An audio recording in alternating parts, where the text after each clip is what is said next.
Okay, so let's talk about the book of First Corinthians.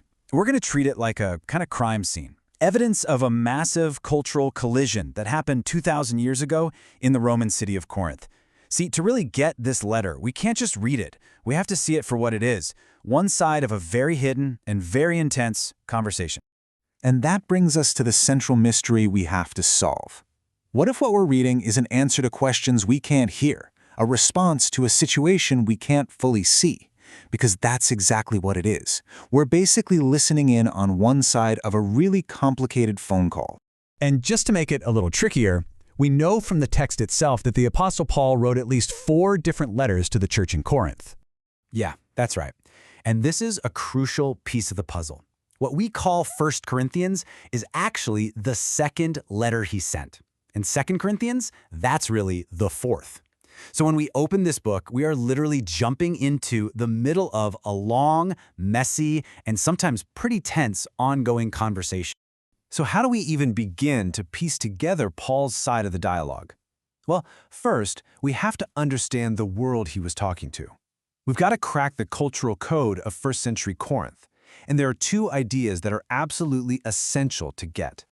First up is the patron-client relationship. You have to understand, this was the social operating system of the entire Roman world. A wealthy, high-status person, the patron, would help out a lower-status person, the client. But in return, that client owed them public loyalty and support. Everything was about status, obligation, and who you knew.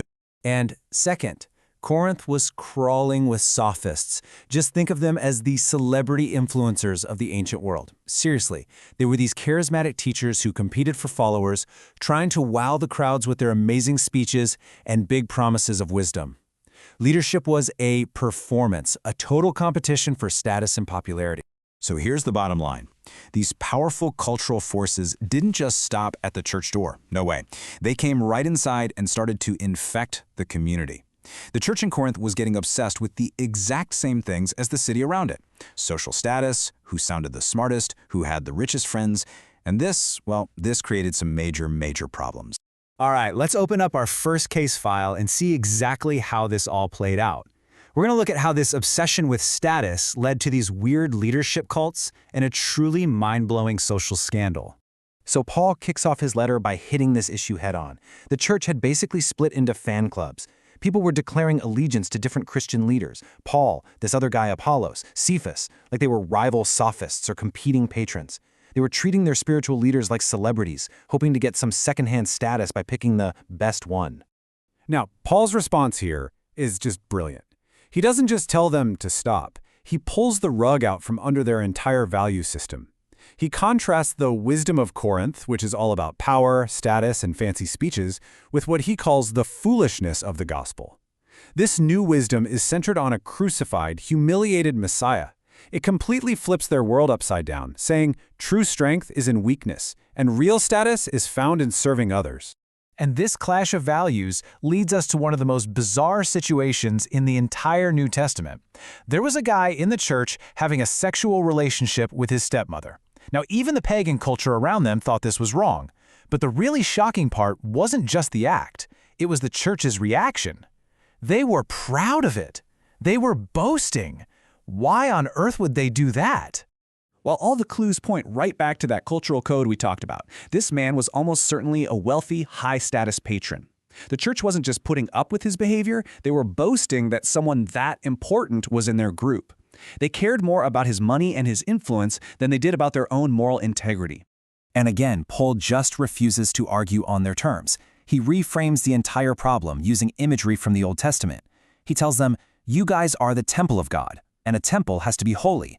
So this impurity, this sin, it had to be removed to protect the whole community. And it didn't matter one bit how rich or powerful the guy was. His social status meant nothing." Okay, let's move to our second case file. This one reveals a totally different kind of hidden clue. It's not about social status, it's about something we use every day without a second thought: punctuation.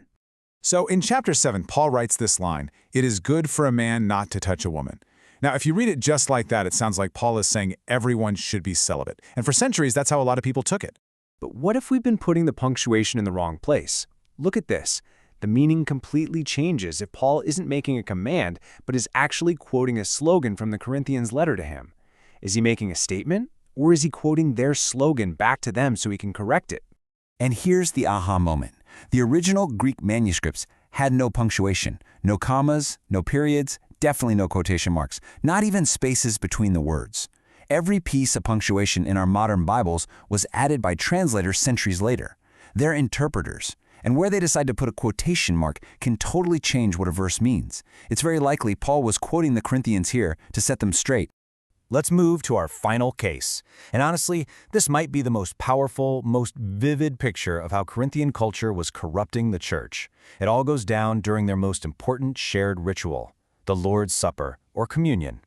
Paul uses this absolutely stunning phrase to describe the scene. At a meal that's supposed to be about unity, some people are starving, while others are literally getting drunk. I mean, how is that even possible? To get it, you have to remember that in the early church, communion was part of a whole community meal, and it was probably held in the home of a rich church member. So, what was really going on? What was happening was blatant social segregation. The wealthy patrons who had free time, they'd show up early. They'd gather in the main dining room and get served this amazing full meal with tons of wine.